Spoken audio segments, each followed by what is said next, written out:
I'm going to be, thank you. I'm going to be looking at as many aspects as we can manage for the time that we've got. So I'm Becky. I'm based in Bangkok. I've been here now for, well, this is my 7th year. Prior to working in Bangkok, I was in Kenya for 6 years, where I was head of sixth form. So my experience spans across pastoral and academic, but I've been doing recruitment in my current school for the last 3 or 4 years. So I've seen a huge shift because of the pandemic in how recruitment is panning out and how things are working. I'd like to get a little bit of information from you as the participants as to what you hope to get from this session, and if you could share why you're here and what you want to gain, then hopefully we can focus on those areas a little bit more rather than just listening to me.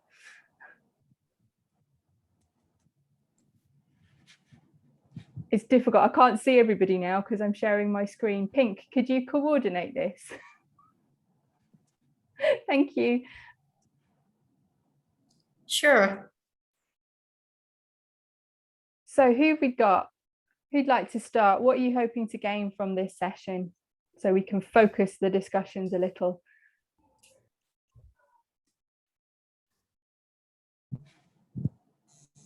Okay, Heidi raised her hand.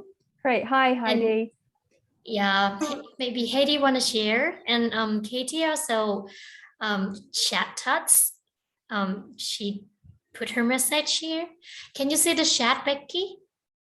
Yes, I can. Yeah, same okay. here, Katie. Yeah, there's never any training. I think you just learn by osmosis, don't you? And hope you're not getting it horribly wrong.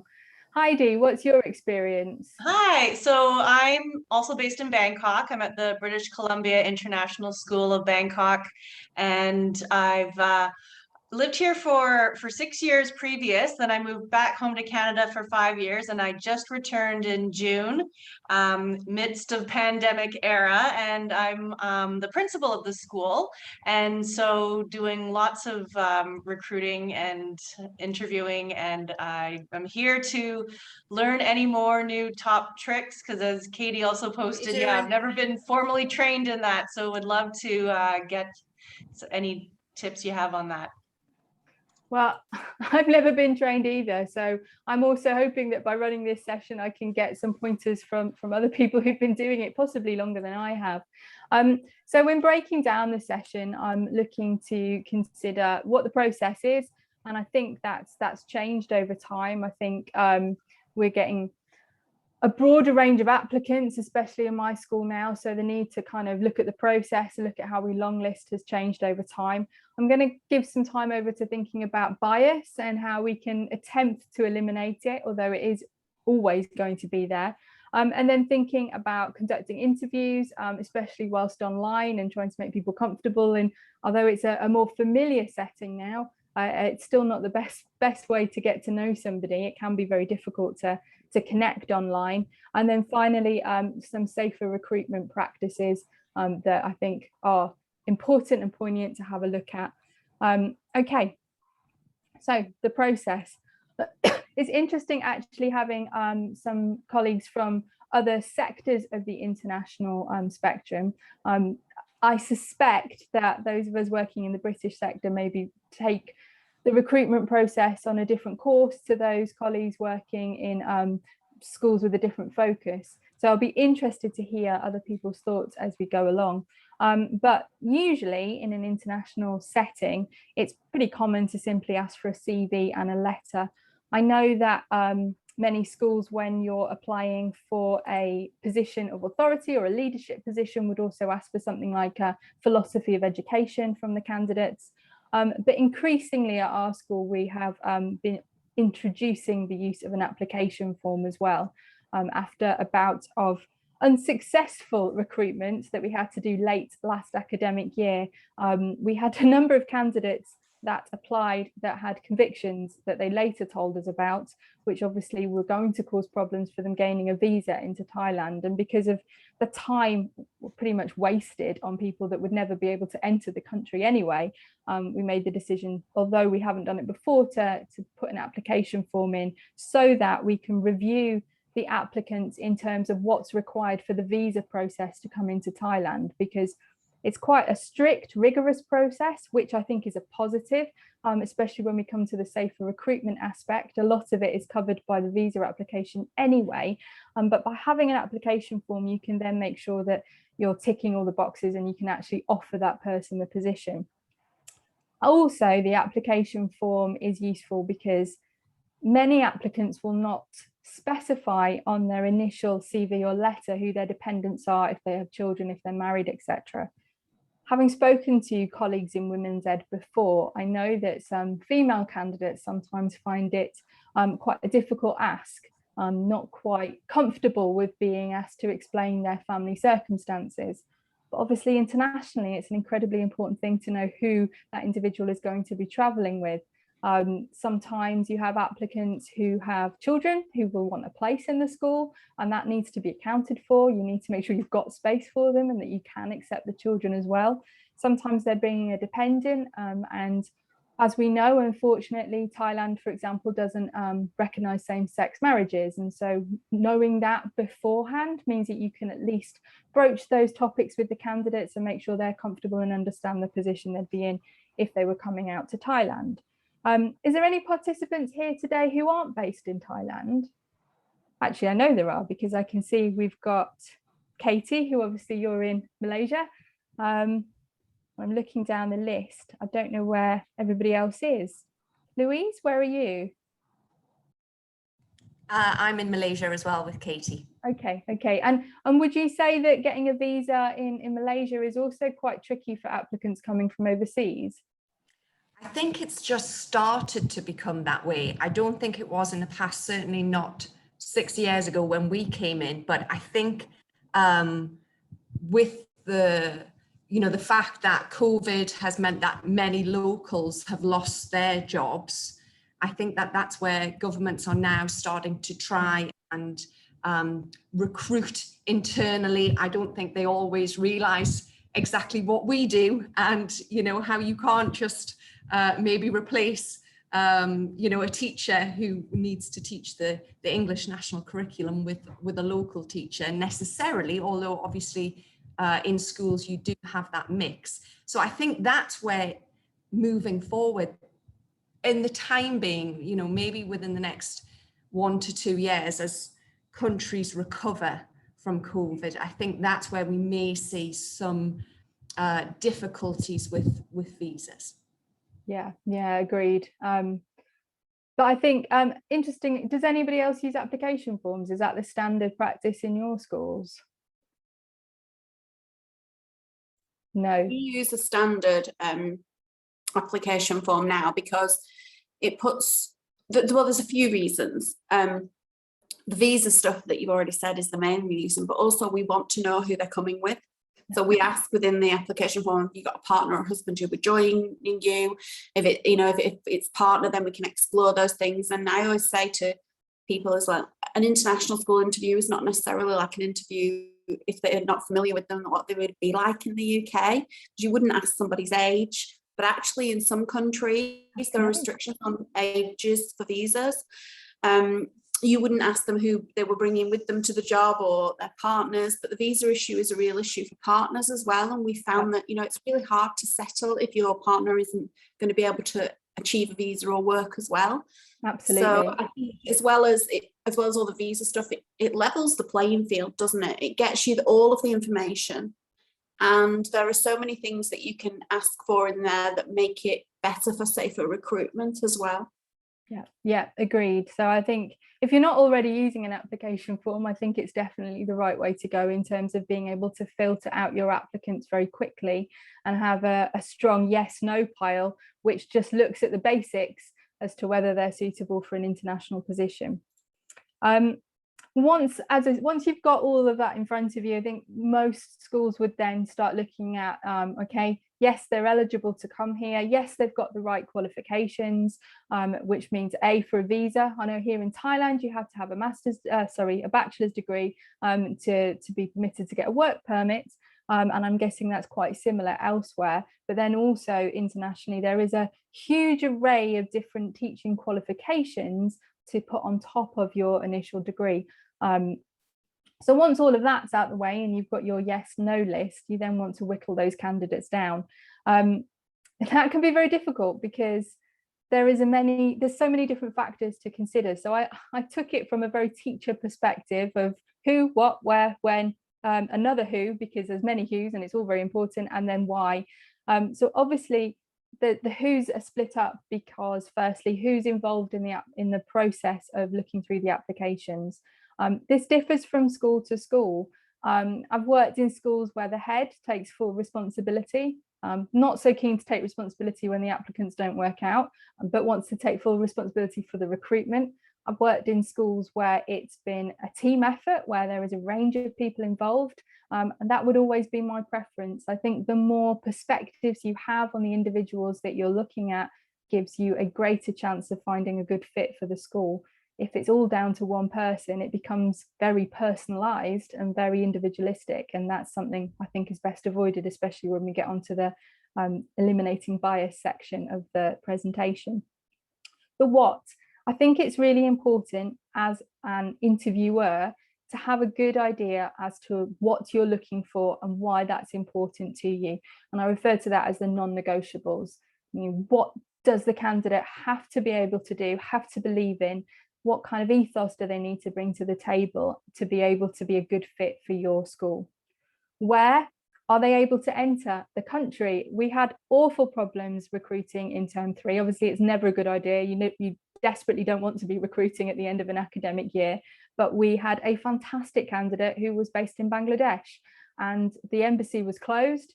We got through the whole process of, yes, we want this person, and then she couldn't even get into the embassy to even begin applying for a visa. So location is something that hadn't been a problem before, but now is something we have to take into consideration. Where their qualifications have come from. Again, I'm guessing this is quite similar in Malaysia as well, but here in Thailand, certain countries pose a problem if you're trying to get a work permit. We've even had issues with people who have bachelor degrees from Ireland not being recognised and having to have them notified by the embassy, etc., as genuine qualifications. So there are things to be working with your HR department on to make sure that everybody's clear about who can come in, what qualifications they need, and where they're coming from. When I have so many applicants that apply for jobs that they can't actually make the start date for. People who are living in South America making applications for jobs that begin in August, which is partway through their school year. Often that's not clear on their application forms. It's not clear on maybe on your advert, but you have to make sure that they're available and they can come when you need them to come. Who, as we already mentioned, their dependents, who are they traveling with, but also who are their referees. A huge part of safer recruitment is making sure that you've got valid referees from the current place of employment. Many times people don't want to put their current head as their referee because they don't want to flag the fact that they're applying for jobs. But you need to be able to clarify that with them, that if they're firm candidates, can you then get a reference from their current head? Because without that, we wouldn't employ, because it's a safeguarding breach and it could cause an issue later on. And then the why goes back to the non-negotiables and the school ethos. Okay, so when you've got all that information, how do you then eliminate the bias? And I think as female candidates, this is something that we potentially think about a little bit more than our male counterparts. I've definitely been asked in an interview before now, as a mother of one, if I intend to have any more children. And obviously that creates a level of bias. It's not a level playing field if you're going to be asking those sorts of questions.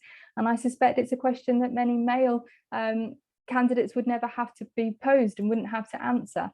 So you have to think about your own biases when you're thinking about recruiting and how to eliminate it. There is actually a really fantastic test you can take from Harvard University called implicit bias testing. When I did it, I discovered that I have a bias against males who are white and middle-aged, which is fine because they're probably biased against me. So I guess that counts, I suppose. I was a bit shocked. I 100% believe myself to be a really fair person, that I don't have bias. I don't see the things that other people are seeing, but no, it told me very strictly that I do definitely have a bias against men. which could be unfortunate if you're interviewing, because that does potentially mean you miss good candidates.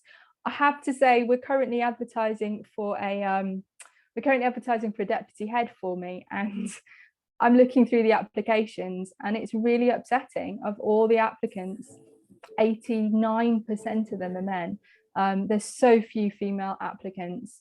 I would love to have a female deputy head, but they're not applying for the role. And the vast majority of them are middle-aged white men, which apparently I don't want. So I have to break that bias, otherwise we're not going to fill the position.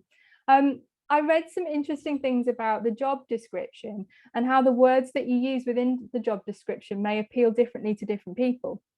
And as I was reading, I thought it's so true.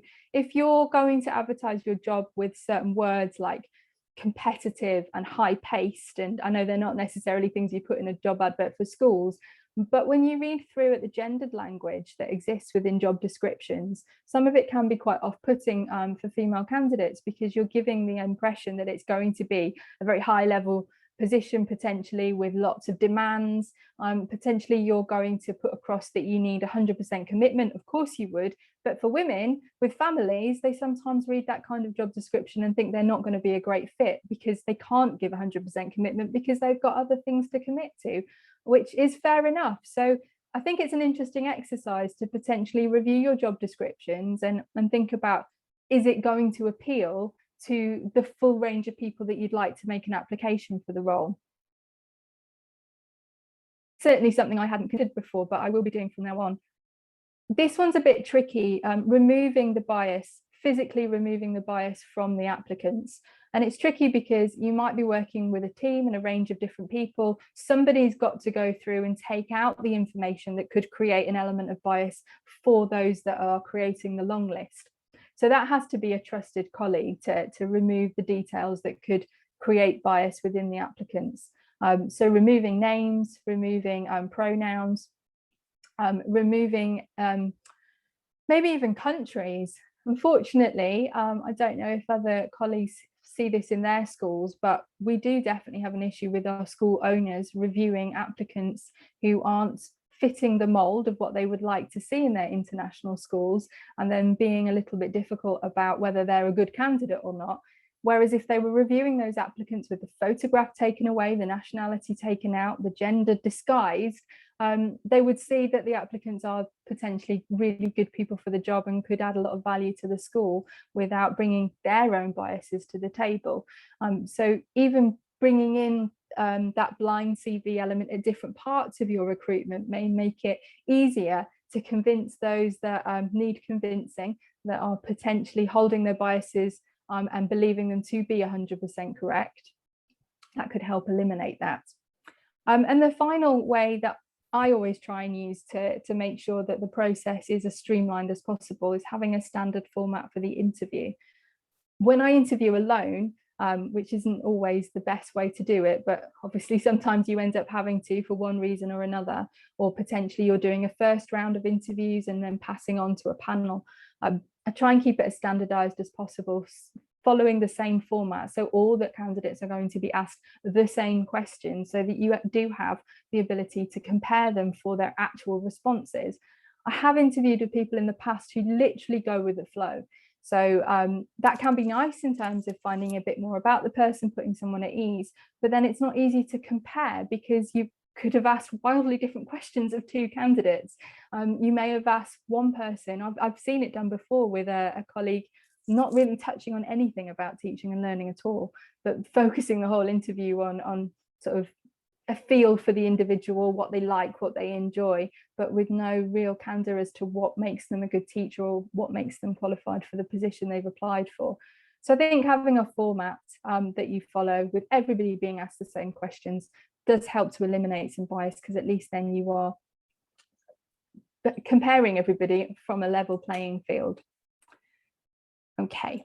Other ways to potentially eliminate bias and then also add another layer to your processes is to use some of these other task orientated features of the recruitment process.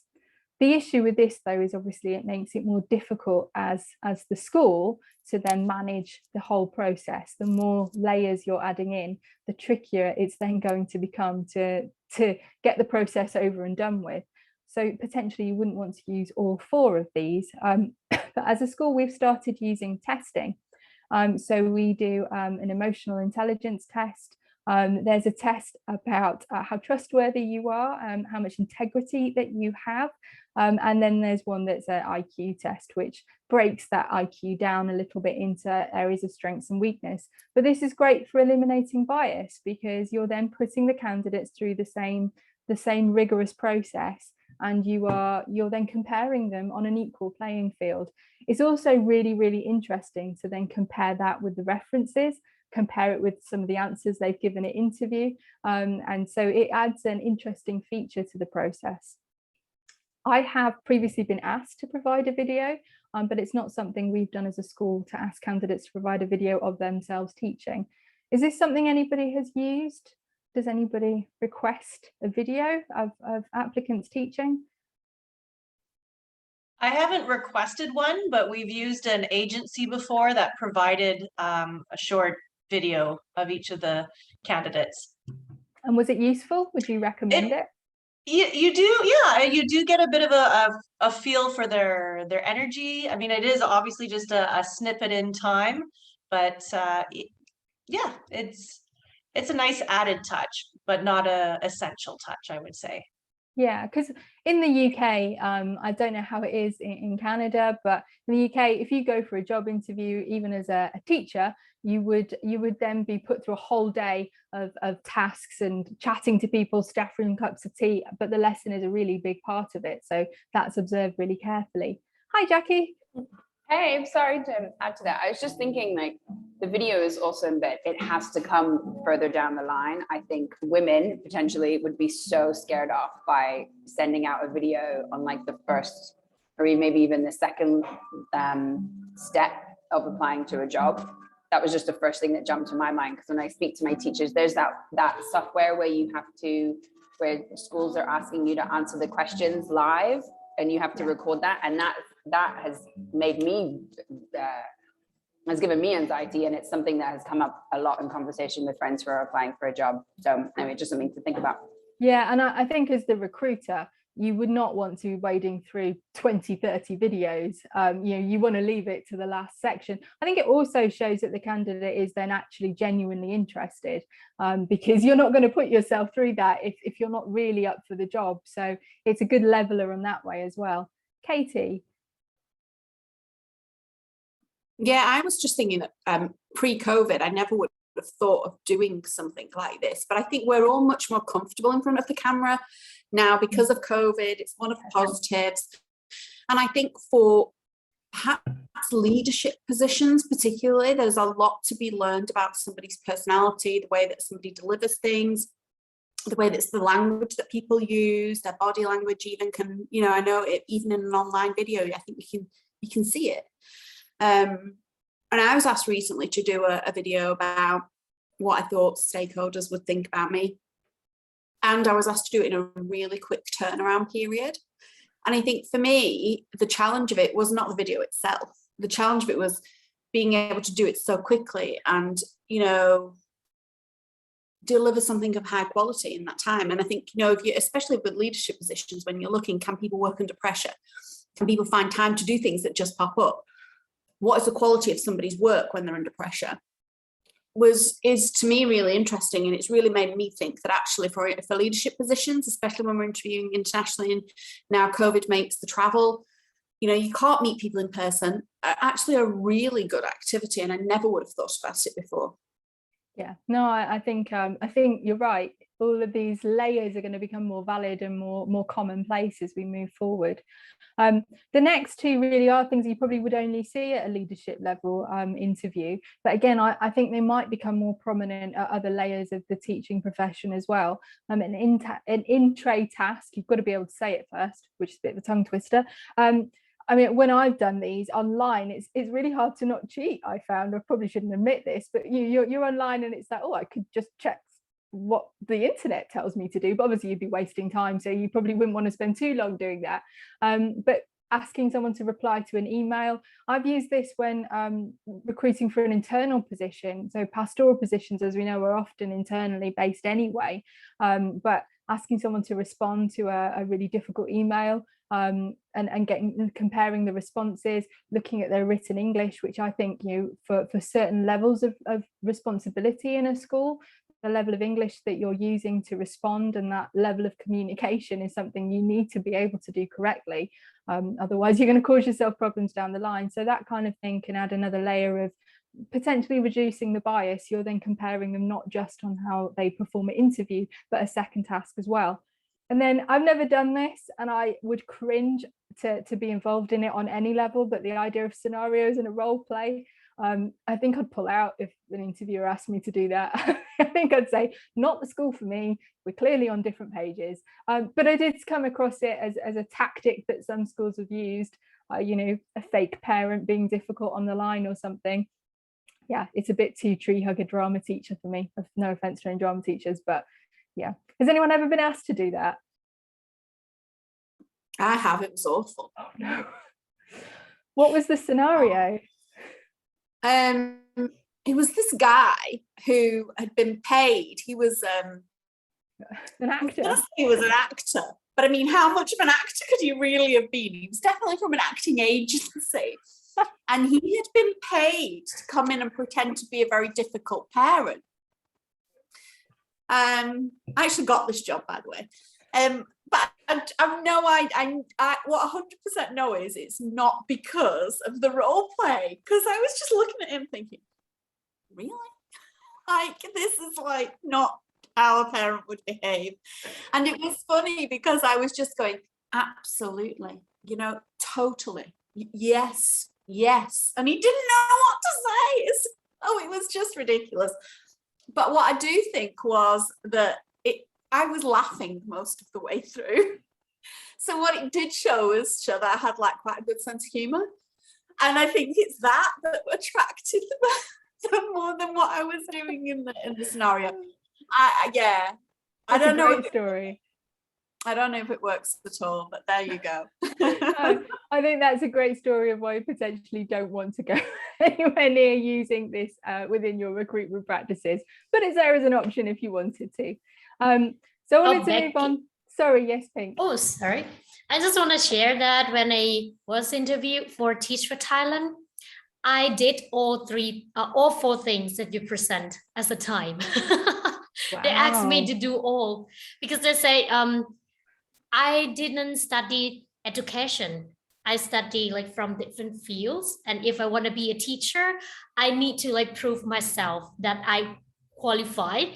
That's why they asked me to record a video and then take like 3 tests, do like many tasks that show that I can teach, and even did a role play with like many candidates together, and then they will find which one like best fit for the position in that role play, something like that. And the interview went 2 days like that. Wow. Hardcore. Yeah, hardcore. Yeah. So hard.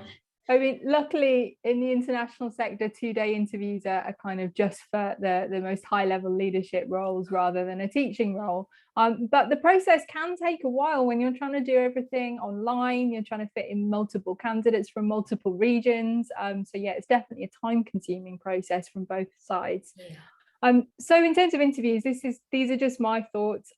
Again, I'm in no way an expert, and I'll be welcome to everyone else adding their experiences in. But before, I think if you are interviewing with somebody, like I've been into interviews with people who don't do any planning and just sit down and say, tell me about yourself, and go from there.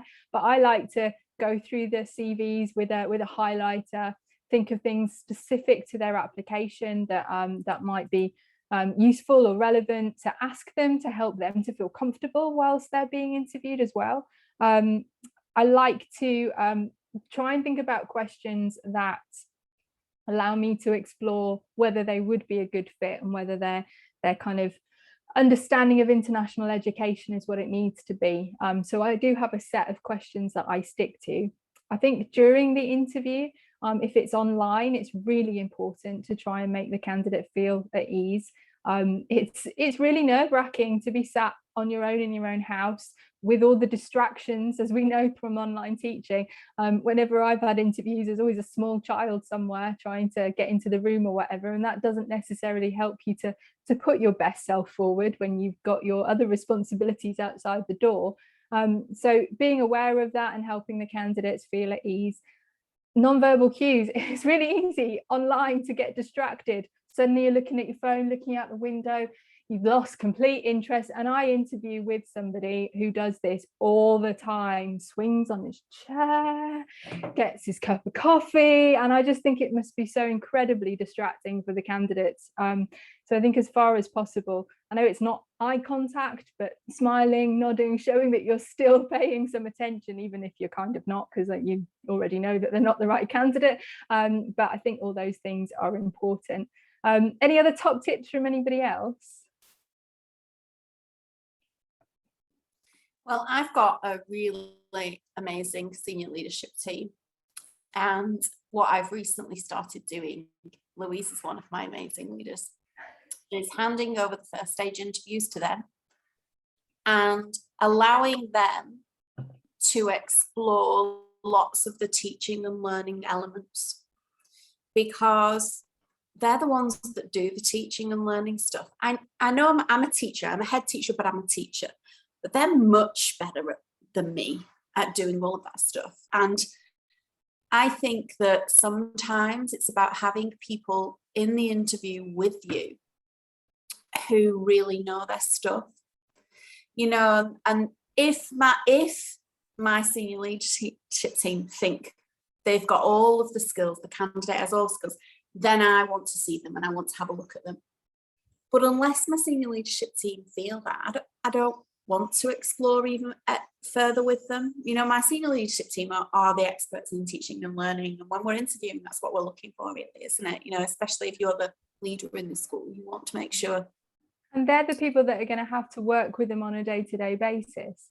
Absolutely. And to be willing then for me to say, and it felt quite brave at first, where I was just saying, look, you just do the first stage. You tell me who is good enough and who you think and you would like to work with. And then taking it forward from there was really interesting. But also it's really great professional development for them to get involved at that level and be able to be trusted with it.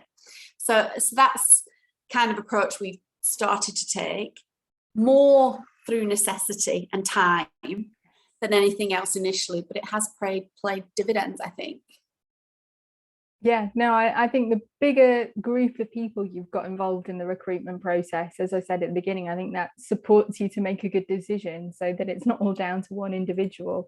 And that sort of leads nicely to my next sort of thoughts I had on this, that it's those individuals that have to work on a day-to-day basis. And I think the interview process when you're looking for candidates internationally is as much about you selling your school as it is vice versa.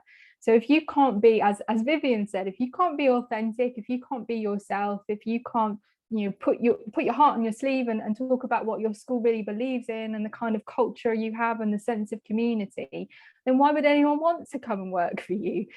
You're asking people to pack their lives up and potentially travel thousands of miles from their family for the opportunity. So I think the interview process has to be two-way when you're recruiting internationally. You've got to be able to give a sense of what your school is about, what your unique selling points are within your school. We're a boarding school, so if I'm not talking about the boarding duties and the extra responsibility you have working in that kind of community, we're going to end up with people who whinge and moan about doing boarding duties, which is a big part of who we are. So if you're not open and honest about those things that some people quite frankly see to be an extra thing to do, rather than being part of a community and supporting students on a wider level. So if you're not pitching that to them correctly, then you're not going to find the right people. We talked earlier about families and dependents, and I think sorry Heidi, you probably want a point on what I've just said. Yeah, it's so important to be able to give people a clear idea of what your school is about. I've been a part of exit interviews as well for staff. And one of the questions that we ask in the exit interview is, during your original interview for this job, were you given like the information that, does it match up to what your experience was? So just coming full circle on that, really making clear is kind. That's my Brene Brown quote that I use all the time. Clear is kind, and you just want to make sure right up front that you like you said, it's a two-way street. You want to make sure we're a good fit for them, and they're a good fit for us. Yeah, absolutely. Which is why I also think it's really important to talk about people's families and their I suppose it is their private life, but if they've indicated they've got a partner, I do want to know what their partners do. Are they seeking a position in the school? Have they got a skill set that we could benefit from? Or are they going to be that horrible world of trailing spouse? But then are they ready for that? Do they know what that really means in a new country? You interview young teachers who've never traveled, they've never been anywhere, and yet they're willing to travel to a whole different continent. So do they really appreciate what that means? And I think it's important to have those conversations. And one thing I've started to add into interviews is, if they've got children, asking about their children. What are their interests? What do they like? We've had really heartbreaking situations where people have moved teenagers out to us, and they've had an awful time. They found it difficult to find friends, to connect, and so we've started to sort of ask a little bit about the families in the interview, so that we're broaching again those open, honest conversations, so that people are making good choices, because it does have to be both ways. So yeah, I think there's so much to think about. I'm also really conscious of time, so I'm just going to skip through very quickly to the safer recruitment practices. I know I'm preaching to the converted, but I think it's something that's so critically important, because so many problems can arise from it, but this needs to be an intricate part of the whole system of how you're doing things, from the application point to the actual interview and then the follow-up. The amount of applicants that do not have referees that can give them a safer recruitment reference is, quite frankly, astounding to me, that it still happens, that people don't have a current employer, but checking through CVs to make sure there isn't gaps that aren't unaccounted for, that they're not jumping from school to school, that they've been to decent schools that have also gone through these practices with them already once before. It's almost like a double check, isn't it? I know that for this year's school is going to have done this, and they're coming from that school, so the fact that I'm going to do it again means we're double ticking. So all of those things, I don't always do it, but it is interesting to do a social media check. I did actually find a candidate plastered all over a newspaper once for an incident that had happened, Daily Mail headlines with her name in, and that was a bit of a, oh, ouch, okay, maybe you're not the best fit for us after all. So sometimes going that extra mile can bring up things that you might want to add into the mix of your pile of information. So it's time consuming, but sometimes it can be quite an interesting process to do that. And then I wanted to, just before we finish, talk about the elephant in the room, which is the impact that COVID is having on recruitment for us all at the moment. I'm really interested to see this academic year how the recruitment cycle looks.